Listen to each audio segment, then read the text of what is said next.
अध्यक्ष महोदय, भाजपा जब भी कोई नया बिल लाती है तो वो अपनी नाकामी छुपाती है।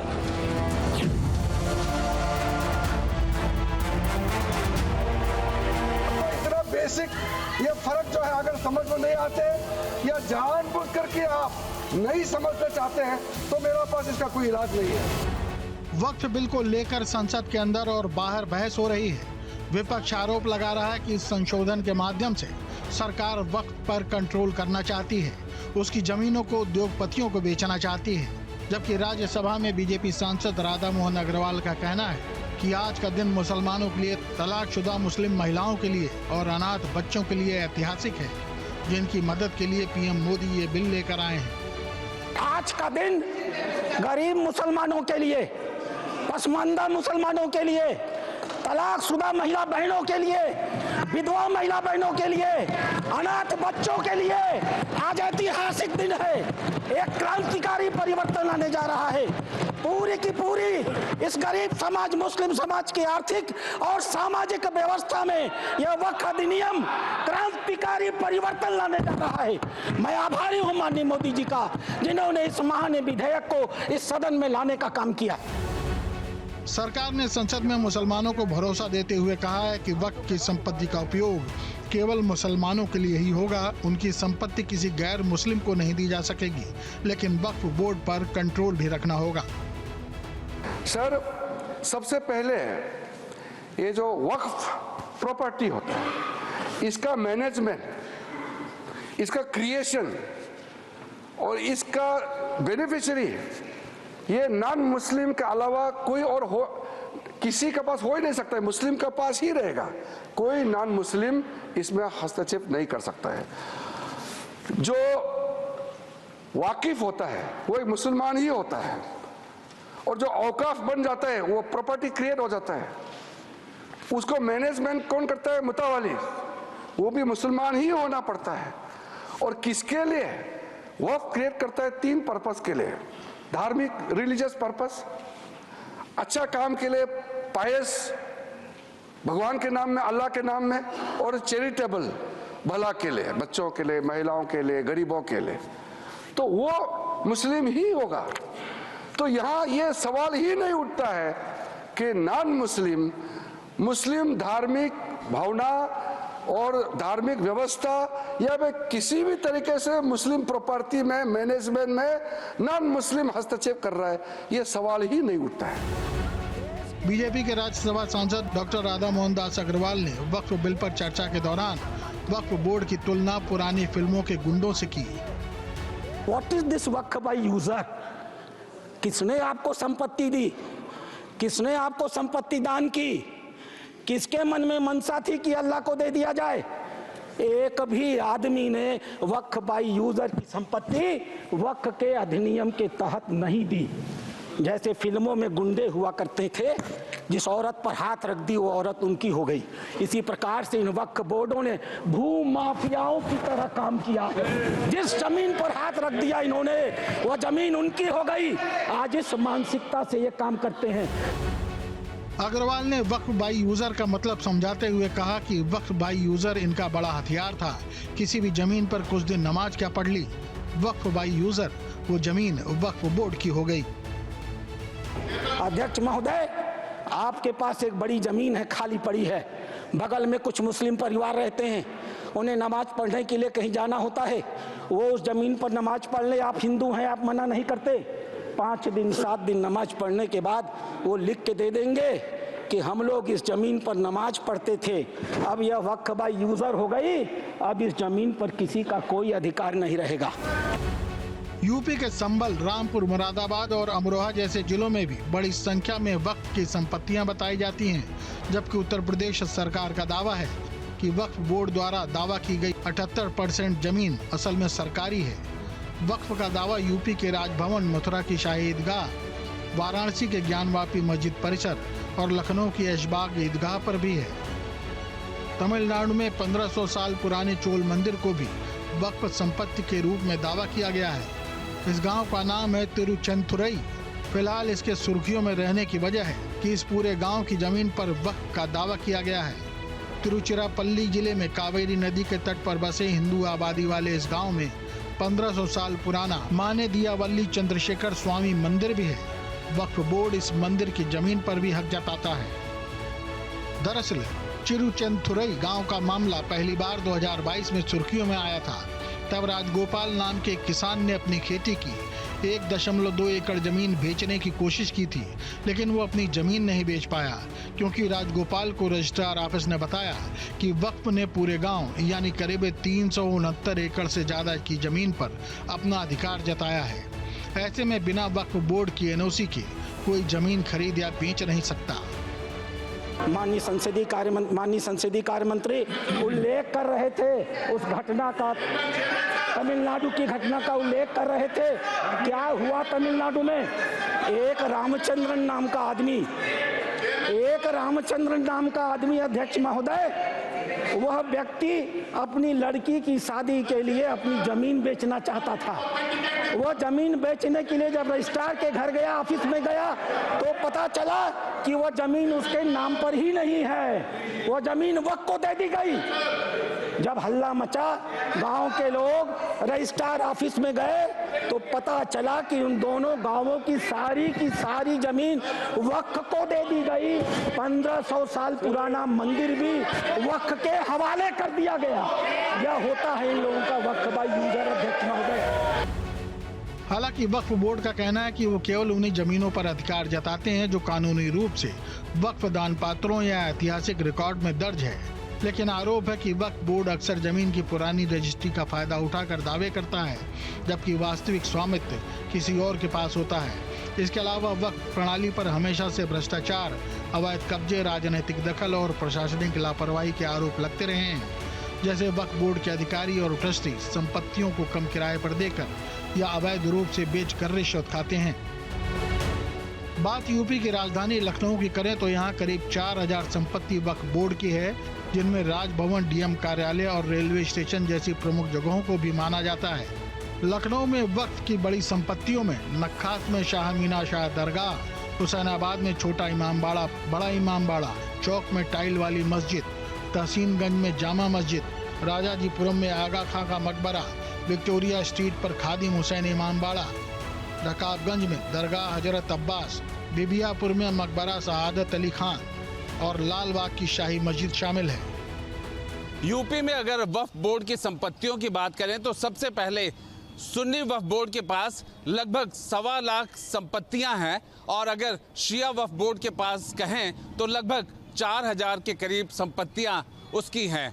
और इन सब को मिलाकर के अगर हम क्षेत्रफल के रूप में देखें तो 14,000 हेक्टेयर का क्षेत्रफल वक्फ संपत्तियों के नाम होता है। और उसमें से भी अगर हम अंदर विभाग के जानकार के मुताबिक बात करें तो लगभग 12,000 हेक्टेयर का जो क्षेत्रफल है वो कहीं ना कहीं सरकारी है, जिसे वक्फ की संपत्तियों में दिखाया जा रहा है। मतलब 80% से ज़्यादा की संपत्ति वक्फ बोर्ड में उसे दर्ज किया गया है जो कहीं ना कहीं से सरकारी है। लेकिन इन सब को लेकर के यही बात अब साफ होगी कि आखिर इन संपत्तियों का मालिक कौन है और वक्फ बोर्ड जिस पे मालिकाना हक जता रहा है उसके पास उनके कागजात हैं भी। क्या ये वो सत्यापित करते हैं कि ये संपत्तियां वही हैं जो वक्फ बोर्ड दावा कर रहा है? एक सवाल ये है। दूसरा, अगर हम राजधानी लखनऊ में ये जानने की कोशिश करें कि आखिर वक्फ बोर्ड की कौन सी संपत्तियां हैं, उसमें हम देखेंगे कि एलडीए को अगर हम ले, लखनऊ विकास प्राधिकरण को, तो 2 संपत्तियों पे एलडीए का कब्जा बताया गया है। 4 संपत्तियां ऐसी हैं जहां पे आवास विकास का कब्जा बताया गया है। एक ऐसी संपत्ति है जहां पे एएसआई है, दूसरे पे नगर निगम है और बाद में रेलवे के पास भी एक ऐसी संपत्ति है जहां उसका कब्जा है।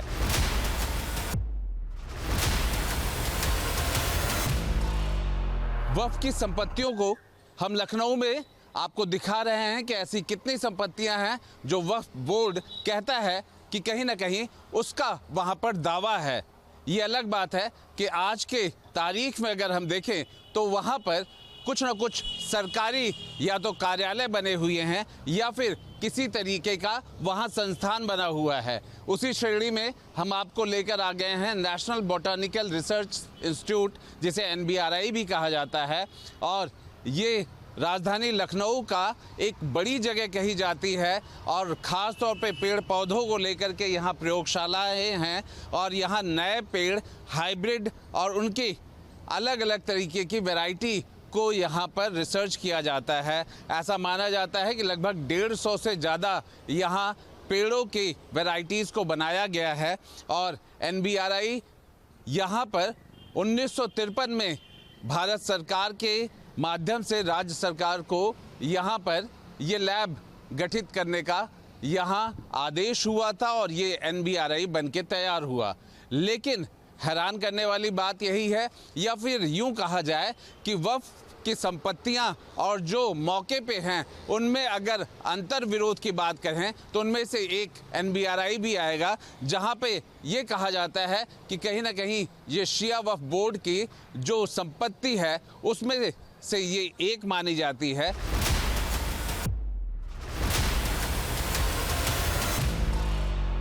वक्फ बिल के आने के बाद अब सवाल यही है कि किस तरीके से इसमें बदलाव हो रहा है। जहां एक तरफ ये बताया जा रहा था कि ये मुसलमानों के हक को छीना जा रहा है, दूसरी तरफ इस बात को भी सामने रखा जा रहा था कि ये सरकार वक्फ बोर्ड के माध्यम से जो ज़मीनें हैं उन्हें हड़पना चाह रही है। पर इसके ठीक उलट जो बिल में लाया गया है उसमें कहीं ना कहीं सुधार की बात की गई है। उस पर इस बात की बात कही गई है कि जो ज़मीन है उसका कब्जा दिखाना होगा, फिर चाहे वो वक्फ की संपत्ति हो या किसी भी तरीके की संपत्ति। इस वक्त हम आपको लेकर आ गए हैं इंदिरा भवन और जवाहर भवन। ये दोनों भवन ऐसे हैं जहां पर कई सालों से ये भवन बने हुए हैं। इनकी इमारत देखने और इनकी ऊंचाई से ये पता लग जाएगा कि कम से कम ये 20 साल से पहले के बने हुए हैं। और ताजुब की बात यही है कि सुन्नी वक्फ बोर्ड कि अगर हम उनके हिसाब से माने तो ये दोनों ही जगह उनकी हैं। मतलब ये वक्फ बोर्ड जो सुन्नी वक्फ बोर्ड है ये उनकी जगह है, ज़मीन है, उनके कागज़ों पर ये दर्ज है ज़मीन। और यहाँ पर उत्तर प्रदेश सरकार का ये सरकारी भवन है जहाँ पे अलग अलग विभाग के निदेशालय हैं, अलग अलग विभागों के यहाँ पर कार्यालय बने हैं। और सवाल यही है कि अगर इस तरीके की स्थिति है तो ऐसी क्यों है? एक तरफ वक्फ बोर्ड कहता हो कि ये ज़मीन उनकी है, दूसरी तरफ सरकार की खुद की अपनी इमारत है जहां पे सरकार के अपने विभाग और उसके कार्यालय बने हुए हैं। इन्हीं सबको लेकर के ही ये नया बिल है जिसमें कम से कम इस बात को साफ होगा कि आखिरकार ज़मीन किसकी है और वो कब्जे में किसके है। अब चलते हैं आगरा, जहां ताजमहल को वक्फ बोर्ड में शामिल करने की मांग भी अक्सर उठती रही है। एसपी सरकार में मंत्री रहे आजम खान ने भी इसे साल 2014 में ताजमहल को वक्फ बोर्ड में शामिल करने की मांग उठाई थी, जबकि हिंदू संगठन इसे तेजो महाले बताते हैं।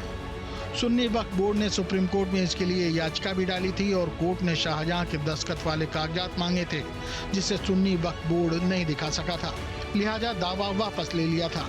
हिंदूवादी नेताओं ने सीएम योगी और पीएम मोदी से ताजमहल को तेजो महाले घोषित करने की मांग की, जिसका मामला आगरा दीवानी में विचाराधीन है। ताजमहल को वक्फ में किसी भी कीमत पर शामिल नहीं किया जाता क्योंकि वह इस्लामिक प्रॉपर्टी नहीं है। ये मांग बहुत वर्षों से चली आ रही है। वो शिव मंदिर है, तेजो महल है। ये मामला कोर्ट में ही विचाराधीन है और हम तत्कालीन सरकार से, वर्तमान सरकार से मांग करते हैं कि इस मामले को तत्काल निपटारा किया जाए इसका, क्योंकि वह शिव मंदिर और हमारी आस्था का केंद्र है और हम उसे शिव मंदिर ही मानते हैं। जब वह शिव मंदिर है तो उसे वक्फ बोर्ड में कैसे शामिल किया जा सकता है? की निशानी और संगमरमरी इमारत ताजमहल को वक्फ बोर्ड में शामिल किए जाने को लेकर समय समय पर याचिकाएं और आवाज़ें उठती रही हैं।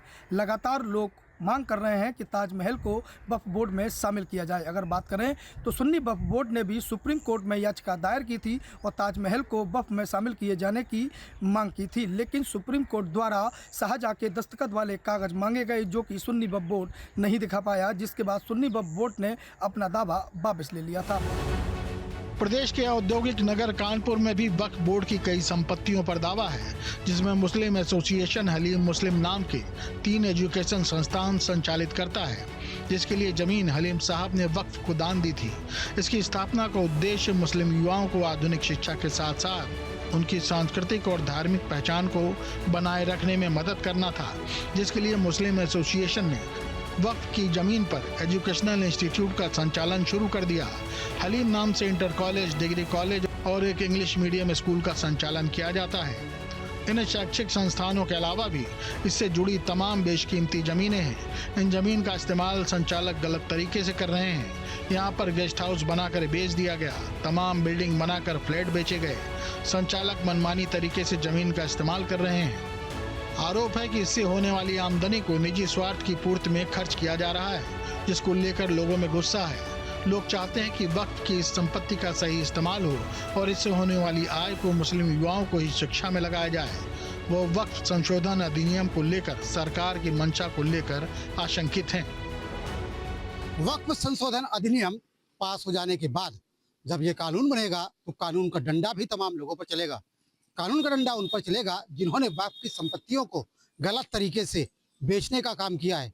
कानपुर में भी वक्फ की तमाम संपत्तियां ऐसी हैं जिन्हें सरकारी बताया जा रहा है। इसके अलावा तमाम वक्फ की संपत्तियां ऐसी हैं जिन्हें किसी खास उद्देश्य के लिए दिया गया था, लेकिन इस पे गैर कानूनी तरीके से दूसरे काम अंजाम दिए जा रहे हैं। हम जिस जगह खड़े हुए हैं वह चमनगंज का इलाका है और यहाँ पर Halim Muslim inter college, degree college, Halim English college का संचालन होता है। हलीम साहब ने ये ज़मीन वक्फ की थी और एक कमेटी का गठन किया था जो यहाँ पर संचालित होने वाले स्कूलों का कायदे से संचालन करेगी, इनको कायदे से बढ़ाएगी और मुस्लिम एजुकेशन के लिए काम करेगी। लेकिन इस पूरी ज़मीन पर अवैध तरीके से कब्जे कर लिए गए। जो संचालन बोर्ड के जो लोग थे, जिम्मेदार लोग थे, उन्होंने यहाँ पर न केवल कब्जा किया बल्कि ज़मीनों को बेचने का भी काम किया। आप देख सकते हैं कि सामने हलीम मुस्लिम पोस्ट ग्रेजुएट कॉलेज है, उसके ठीक बगल में एक इमारत बनी हुई है। इस इमारत में फ्लैट बना करके बेच दिए गए। नीचे दुकानें हैं, ऊपर फ्लैट बने हुए हैं और इन फ्लैट्स को बेच दिया गया, ना कि इनसे किराया लिया था बल्कि इन्हें पक्के तौर पे इन्हें बेच दिया गया। उसके और आगे देखेंगे एक और इमारत नजर आती है, इसमें भी फ्लैट बना करके बेच दिया गया है। इसके साथ ही साथ इस पूरे परिसर में एक गेस्ट हाउस बनाया गया, उस गेस्ट हाउस को भी बेच दिया गया, जिसका अलग अलग लोग संचालन करते हैं। तो ये जो उद्देश्य था कि शिक्षा को बढ़ावा देने के लिए इस जमीन का इस्तेमाल किया जाएगा, उससे इतर यहाँ पर व्यावसायिक गतिविधियां अंजाम दी जा रही हैं और इस व्यावसायिक गतिविधियों का फायदा कुछ चुनिंदा लोग ले रहे हैं। कुछ स्थानीय लोग हमारे साथ में, उनसे बात कर लेते, तो जानने का प्रयास करते हैं कि जिस तरीके से इस जमीन को वक्फ किया गया था शिक्षा के उद्देश्य से, क्या वह उद्देश्य पूरा हो पा रहा है या कुछ लोग इसका गैर नाजायज फायदा उठा रहे हैं? देखिए, कानपुर की बात की जाए, क्योंकि वक्फ की जो है बहुत सी प्रॉपर्टी कानपुर में बहुत, क्योंकि कानपुर जो है हमेशा से मुसलमानों के रईस मुसलमानों का गढ़ रहा है, वो आज़ादी से पहले भी। तो हमारे जो पुरखों ने ये जायदादें जो वक्फ करी थी, वक्फ अल्लाह के नाम से करी जाती है। एक वक्फ अल्लाह होती है जो अल्लाह के नाम से करी जाती है, जिसमें जो है यहाँ तक के जो है वो मस्जिद वगैरह जो होती है। फिर अलल खैर है जो तमाम लोग जो गरीब गुरबा उनके लिए करी जाती है, और अलल औलाद। कुल मिला के सारी जो वक्फ की संपत्तियाँ हैं वो अल्लाह के नाम से ही जो है वक्फ करी जाती हैं। तो उस पर जो तमाम लोगों की इंसानियत की खिदमत होनी चाहिए, लेकिन ऐसा ना हुआ कानपुर के अंदर, क्योंकि शिक्षा को लेकर हमारे पूर्वज जो थे, जो कानपुर में रहने बसने वाले लोग थे, वो बहुत जानकार लोग थे। वो चाहते थे कि कानपुर के लोग शिक्षा हासिल करें और जिससे देश की भी तरक्की होगी और शहर का भी नाम रोशन होगा, लेकिन वो नहीं हुआ, जिसकी जीती जागती मिसाल हलीम कॉलेज है। आप ये बताइए कि आप हलीम कॉलेज में पढ़ते हैं, तो क्या लगता है हलीम कॉलेज का उद्देश्य जिस उद्देश्य को लेकर बनाया गया था, तमाम स्ट्रीम यहाँ पर शुरू की जानी थी, नई नई जो कोर्सेज हैं वो शुरू होने थे, यहाँ पर क्या शुरू हो पाए? और नहीं हो पाए तो क्यों नहीं हो पाए? देखिए, इस कॉलेज का जो मैनेजमेंट है वो लोग पूरी तरह से करप्ट हैं। लोगों ने कई तरह से अलग अलग हिस्सों को इसके पूरी तरह से बेच डाला। यहाँ तक कि अभी कॉलेज में साइंस स्ट्रीम अभी चालू ही नहीं हो पाया, आज तक नहीं चालू हो पाया। या और जो मुस्लिम स्टूडेंट्स साइंस पढ़ना चाहते हैं, दूसरे कॉलेज जाना चाहते हैं, या तो फिर वो अपना दीन छोड़ रहे हैं। वो दाढ़ी भी रखना चाहते हैं, इल्म भी तलब करना चाहते हैं, लेकिन ऐसा सिर्फ किसी मुस्लिम कॉलेज में हो सकता है। अगर हम किसी अदर कॉलेज में जाते हैं तो वहाँ हमसे कहा जाता है कि दूसरे स्टूडेंट्स की तरह आइए, तो नहीं पॉसिबल है। तो ड्रेस कोड को पालन करने के लिए कहते हैं, बिल्कुल यही करने को कहते हैं, लेकिन नहीं हो सकता। बहुत से लोग नहीं चाहते हैं, तो फिर वो मजबूरी में या तो साइंस छोड़ते हैं या तो अपना दीन छोड़ते हैं। तो तमाम लोग हैं बिल को लेकर के पशुपेश में जरूर है कि बिल को लेकर के क्या प्रावधान होंगे। कहीं ऐसा तो नहीं कि सरकार उनकी जमीनों पर कब्जा कर लेगी, लेकिन ये बात तय है कि वक्फ की गई संपत्तियों का जायज इस्तेमाल नहीं हो रहा है, इनको गलत तरीके से इस्तेमाल किया जा रहा है। वो माफियाओं ने इन पर कब्जा कर रखा है, गलत तरीके से इनको बेचा जा रहा है। बात प्रयागराज की करें तो प्रयागराज में महाकुंभ के दौरान जब महाकुंभ में मुस्लिमों की एंट्री को लेकर विवाद छिड़ा था, उसी बीच प्रयागराज के रहने वाले सरताज ने ये दावा किया था कि जिस जमीन पर मेला लग रहा है वो पूरी जमीन वक्फ की है।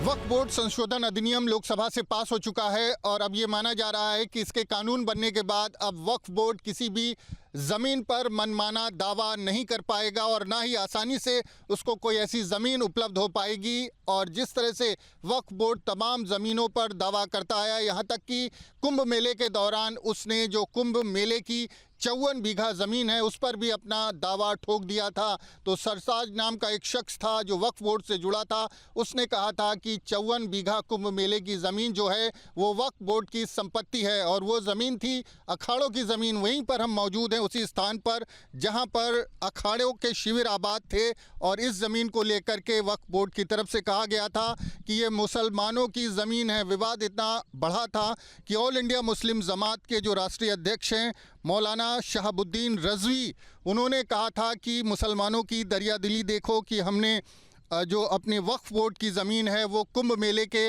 आयोजन के लिए दे रखी है और हमने कोई एतराज़ नहीं किया है, जबकि साधु संत मुसलमानों के कुंभ में प्रवेश को लेकर विरोध कर रहे हैं। जिसके बाद जो विवाद था वो इतना बड़ा था कि तमाम जो हिंदू धर्म गुरु थे, तमाम जो अखाड़ों के महामंडलेश्वर थे, उन्होंने जवाब दिया था और उनका कहना था कि कुंभ मेला जो है ये सदियों से आयोजित होता चला आ रहा है। जिस समय इस्लाम का उदय नहीं हुआ था तब से ये कुंभ मेले का आयोजन हो रहा है और इसी स्थान पर होता आया है। गंगा का तट है और इस पर वक्फ बोर्ड कैसे मनमाना दावा कर सकता है।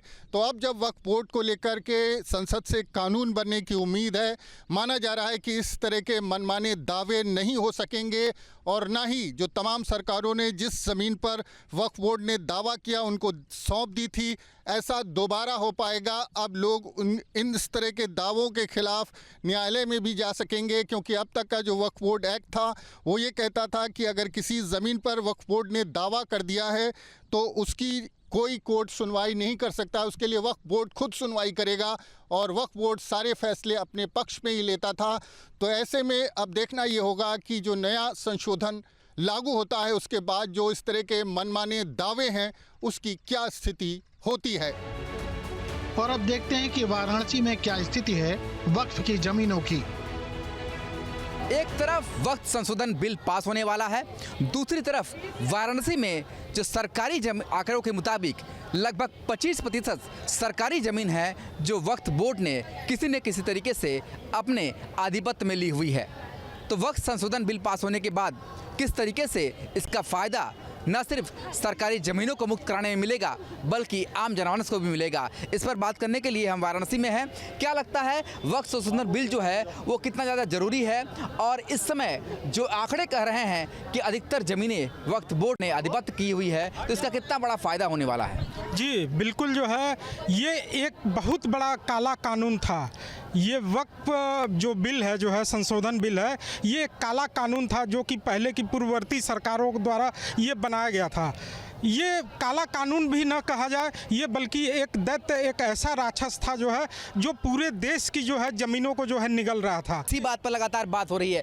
क्या लगता है आपको कि जो वक्फ बोर्ड की जो 25% ज़मीन, सरकारी ज़मीन जो है वो वक्फ बोर्ड के नाम पर है, तो ऐसे में ये जो बिल पास होगा इसका कितना फ़ायदा वाराणसी को भी मिलेगा? बिल्कुल बिल्कुल, वाराणसी को इस वक्फ बिल से बहुत फायदा होगा, वक्फ संशोधन बिल से फ़ायदा होगा। खास तौर से जो आप सभी जानते हैं कि रेलवे के बाद, सेना के बाद सबसे ज़्यादा वक्फ प्रॉपर्टी है और काशी में 25 ऐसे सरकारी जमीन जो कि सरकार जो है बाकायदे जो गजट की गई है और सभी मालूम है। और निश्चित वह वक्फ संशोधन बिल जैसे ही पास होगा और सारे के सारे जो है वह बिल हम जो है काशी वासियों को मिलेगा। क्या लगता है आपको कि वक्फ संशोधन बिल एक तरफ पास हो रहा है, दूसरी तरफ काशी में जो अब तक सर्वे किया गया है उसमें 25% सरकारी ज़मीन वक्फ बोर्ड के आधिपत्य में है, कब्जे में है। क्या लगता है इससे कितने दिन बदल जाएंगे?